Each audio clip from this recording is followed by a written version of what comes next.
अवधूत चिंतन श्री गुरुदेव दत्त तुम्हा सगळ्यांचं आपल्या चॅनलमध्ये स्वागत करते। तुमचा दिवस हा आनंदी जावो, शुभ जावो आणि स्वामीमय जावो अशी स्वामींच्यांनी प्रार्थना करते।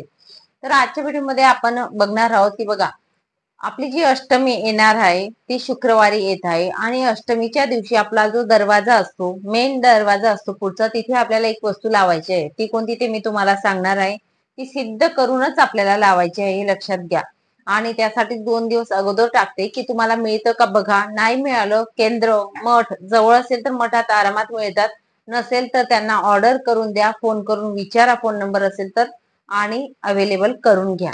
तर ती वस्तू कोणती ते सांगते। परत मी तुम्हाला सांगेन की कोहळा जो असतो, कोहळ्यामध्ये तामसी वृत्ती असते, खेचून घेण्याची ताकद असते। जे तामसी वृत्ती असते ती खेचून घेण्याची ताकद असते।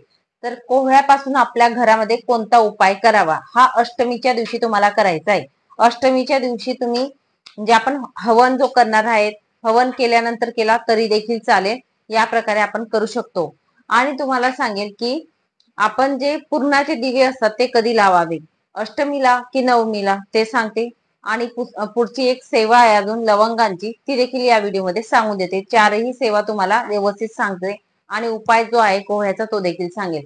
तर सगळ्यात आधी तुम्हाला सांगेल की 64 योगिनी यंत्र जे आपल्या केंद्रांमध्ये मिळत असतं। 64 योगिनी यंत्र कशासाठी लावावं, तर आपल्या घरात वाईट बाधा, नजर दोष लागणार नाही, आपल्या कुलदेवीचं संरक्षण आपल्या घरात राहावं म्हणून 64 योगिनी यंत्र जे असतं ते आपल्या मेन दरवाजाला लावलं जातं। तुम्हाला इथे फोटो काढून मी टाकून देईस आणि तुम्ही बघू शकता, या प्रकारे असतं। जर तुम्हाला माहिती नसेल तर तुम्ही स्क्रीनशॉट काढा आणि व्यवस्थित तुम्ही मागू शकता, कुणाला सांगून मागून घ्या असं सांगेल। तर 64 योगिनी यंत्र हे सिंगल आणायचं नसतं, त्याच्यासोबत विजय पंचदशी यंत्र आणि वास्तू यंत्र जे असतं हे सोबतच मिळत असतात। वास्तू यंत्र हे तिघी यंत्र एका याच्यातच असतात आणि त्या प्रकारे जसं मी तुम्हाला दाखवत आहे त्या प्रकारे असतात। ते आपण कसं लावायचं, आपल्या मेन दरवाजाला एंट्री करतो जो व्यक्ती म्हणजे नजर पडेल अशा ठिकाणी आपल्याला लावायचं आहे। आता ते सिद्ध कसं करावं, तर आपल्या देवघरासमोर बसून आपल्या उजव्या हातात घ्यायचं आहे। देवघरासमोर बसावं, उजव्या हातात घ्यावं। उजव्या हातात घेतल्यानंतर 11 माळी श्री स्वामी समर्थ या मंत्राचा जप करायचा आहे आणि 108 वेळा 99 मंत्र म्हणावा लागेल कुलदेवीचा। नंतर ते सिद्ध होतं। तुम्ही चरणापाशी थोडा वेळ ठेवा महाराजांच्या, त्यानंतर आपण दरवाजाला चिपकवून द्यायचं आहे।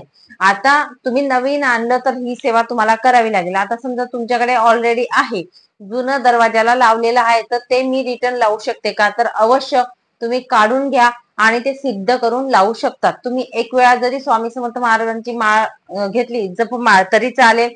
तुम्हाला शक्य नसेल त्या दिवशी एक माळ घ्या तरी चालेल, पण पुढची जी दुर्गा अष्टमी दर महिन्याला येत असते अष्टमी, त्या अष्टमीला तुम्ही 11 माळी केल्या तरी देखील चालेल। या पद्धतीने करू शकतात। गोमूत्र स्वच्छ करा आणि त्याचा उपयोग होऊ शकतो। आता पुढची सेवा मी जसं तुम्हाला बोलली कोहळ्याची, तर कोहळा आता या दिवसांमध्ये आपल्याला बाजारात मिळून जात असतो। नवरात्रीचा कालखंड चालू आहे जो अष्टमीचा, तिथे आपण बघा बाजारात जाऊ तर कोहळा आरामात आपल्याला मिळून जात असतो। कोहळाचा म्हणजे जो असतो, तामसी वृत्ती खेचून घेण्याची शक्ती कोहळ्यामध्ये असते आणि कोहळ्याचा पासून आपण उपाय करायचा आहे। का करावा, तर आपल्या घरातील वादविवाद, भांडण, तंटे जे असतील ते खेचून घेण्याची पावर ही कोहळ्यामध्ये असते। तर आपला हवन झाल्यानंतर आपल्याला जो कोहळा असतो तो लागणार आहे उपायासाठी। तर तो कोहळा बाजारातून घरी आणा, कोहळा सांगा, ते बाजारात नक्कीच म्हणजे तुम्हाला अवेलेबल होऊन जाईल, काही हरकत नाही। तर आधी पूर्वीच्या काळी बघा, अष्टमीला बली दिला जायचा देवी आईला, बरोबर, बली दिला जायचा देवी आईला आधीच्या काळी। पण आता खूप प्रकारे देवपूजा ह्या गोष्टी खूप झाल्या, आध्यात्मिक झालेले आहेत आणि मनुष्यांना सगळ्यांना समजतं की बली देणं हेच काही महत्वाचं नाहीये। तर ती जी एक सेवा असते बलीची सेवा, ती पूर्ण करण्यासाठी कोहळा हा कापला जातो जेव्हा हवन केला जातो। मोठ्या मोठ्या देवा पण आपण बघत असतो बसलेल्या असतात तिथे घटस्थापनेच्या ठिकाणी। अष्टमीच्या दिवशी कोहळा आपण कापलेला दिसतो। तर का कापला जातो, आधी बली दिला जायचा म्हणून कोहळा कापला जातो। आता आपल्या घरात जर आपल्याला ही सेवा करायची राहिली तरी करू शकतो। जर शक्य झाले तुम्हाला सांगेल मी, तुमच्या घराजवळ जर देवी आईचं मंदिर असेल तर तिथे कापला तुम्ही तरी देखील चालेल, तिथेच कापायचा प्रयत्न करा आपल्या घरात पेक्षा। आणि जर मंदिर नसेलच पण तुम्हाला हा उपाय करायचाच आहे तर आपल्या घरात देखील तुम्ही करू शकतात। म्हणजे तसं काही मनात आणू नका की असं केल्याने काही घडेल का, तर सांगेल फक्त तुम्हाला तो कोहळा घ्यायचा, देवघरासमोर किंवा जिथे हवन आपण करत असतो तिथे ठेवायचा आणि तुम्हाला प्रार्थना, दिव्याला प्रार्थना करायची आहे की माझ्या घरातील ज्या वाईट भांडण असो, काही असो, रागीटपणा असो, प्रत्येक व्यक्तीचा जो काही रागीटपणा असेल तो कमी करा, माझ्या घरातील सुख शांती लागू द्या, माझ्या घरातील तामसी वृत्ती जी आहे ती कमी करा, असं आपल्याला म्हणायचं आहे. त्यानंतर कोहळा हा कापायचा आहे, त्याच्यावरती थोडा गुलाल टाकायचा आहे, तो तिथेच थोडा वेळ राहू दिला तरी चालेल आणि रात्रभर राहू दिला तरी चालेल. अष्टमीची रात्र सकाळी उठून तुम्ही कुठेही टाकू शकता. फक्त एवढं सांगेल, तो आपण उपाय केलेला असतो. आपल्या घरातील आपण जे काही बोललेलं आहे देवी आईला ते तिथे खेचून घेतलेलं असतं. त्यामुळे तो कोहळा कुठेही न टाकता अशा ठिकाणी टाकायचा की कोणी ओलांडणार नाही, कुणाला दुसऱ्याला त्रास होणार नाही, या प्रकारे टाकायचा. किंवा तुम्ही तुमच्या घरात जर कचऱ्याचा डबा बाहेर ठेवतात आपण, तर बाहेर ठेवा कचऱ्याचा डबा, सकाळी उठून त्याच्यात टाका किंवा रात्रीच्या वेळेस तुम्ही झोपायच्या आधी टाकला तरी देखील चालेल. कचऱ्याच्या डब्यात तो कोहळा टाकून दिला. अशा प्रकारे आपल्याला सेवा करायची आहे. कचऱ्याच्या डब्यात कोहळा टाकून द्यायचा आहे रात्री झोपायच्या आधी तरी देखील चालेल. हा उपाय केल्यानंतर आपल्या घरातील रागीटपणा, भांडण वगैरे जे असतात ते खूप कमी व्हायला मदत होते. आता पुढचा उपाय असा की पूर्णाचे दिवे. ताई, बऱ्याच महिलांना असा प्रश्न असतो की अष्टमीला करायचे की नवमीला, कारण बरेच लोक बोलतात की हवन जेव्हा करत असतात तेव्हा आपण करायचा. तुमची इच्छा असेल तर नक्कीच तुम्ही अष्टमीला पूर्णाचे दिवे आपण करू शकतो. तर त्या दिवशी पूर्णाचे दिवे लावून आरत्या केल्या जातात. असं पण होतं, कुणाकुणाकडे अष्टमीला आरत्या कुलदेवीच्या लावल्या जातात. तुमच्या घरात जी प्रथा आहे त्या दिवशी तुम्ही दिवे प्रज्वलित करू शकतात. पुरण असतं ते पुरण शिजवायचं, जे नैवेद्याला आपण देवी आईला बनवणार आहोत ते, आणि पुरण थापून आपण 11 फुलवाती तुपाच्या, गाईच्या तुपाच्या प्रज्वलित करायच्या आणि देवी आईची आरती करायची आहे. हवन असेल तर हवनाची सुद्धा आपण आरती करू शकतो. तिथे सुद्धा देवी आईचा अंश असतो, कारण आपण त्यांनाच म्हणजे जेवण देत असतो, हवन जो असतो तो, आणि तिथेच आरती केली तरी देखील चालेल. या प्रकारे आपण करू शकतो. ही झाली. आता एक सेवा म्हणजे ती आहे आर्थिक धन प्राप्तीसाठी किंवा धन लाभसाठी. आपल्या घरात पैसा येतो, तो टिकत नाही किंवा येतच नाही, अशा काही गोष्टी आहेत. लक्ष्मी प्राप्तीसाठी सेवा आहे, खूप सुंदर सेवा आहे, नक्कीच करा. कुलस्वामिनीचा कृपा आशीर्वाद तुमच्यावर राहील. लवंगा घ्या. लवंगा ह्या 108 घेतल्या तरी चालतील, 51 घेतल्या तरी चालतील, यथाशक्ती म्हणजे विषम संकेत घ्या असं सांगेल. आणि त्या लवंगा ज्या असतात त्या आपल्याला देवी आईला अर्चन करायच्या आहेत. आता देवी आईला माळ बनवली बघा 5 लवंगाची. आता टाक छोटा असतो किंवा फोटो जर असेल तुमचा, फोटोला मोठी माळ बनेल लवंगांची, पण टाक छोटा असेल, 5 लवंगांची बनवा, 7 बनवा, 9 बनवा, अशा प्रकारे करू शकतात. माळ एक बनवायची आहे देवी आईच्या टाकाला किंवा फोटोला, आणि अर्चन करण्यासाठी वेगळी घ्यायच्या आहेत लवंगा. लवंगा ह्या फुलासकट घ्या, तुटलेल्या फुटलेल्या नसाव्यात, आधीच सांगते.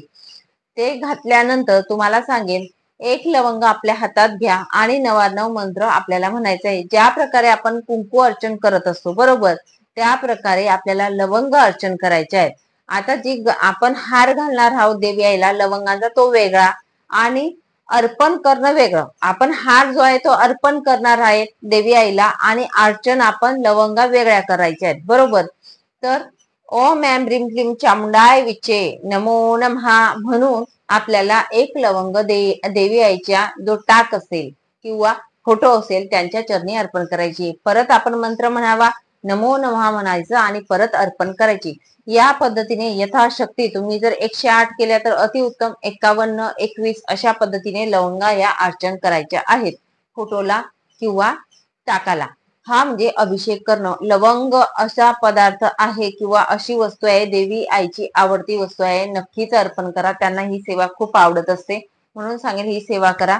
आता या लवंगांचं करायचं काय? जी हार बनवून आपण घालणार आहोत फोटोला किंवा टाकाला, तो अर्पण केलेला असतो. अर्पण केलेली वस्तू ही वाहत्या पाण्यात म्हणजे जे निर्माल्य असेल तिथे जाऊ द्यायची, म्हणजे जो हार असेल तो.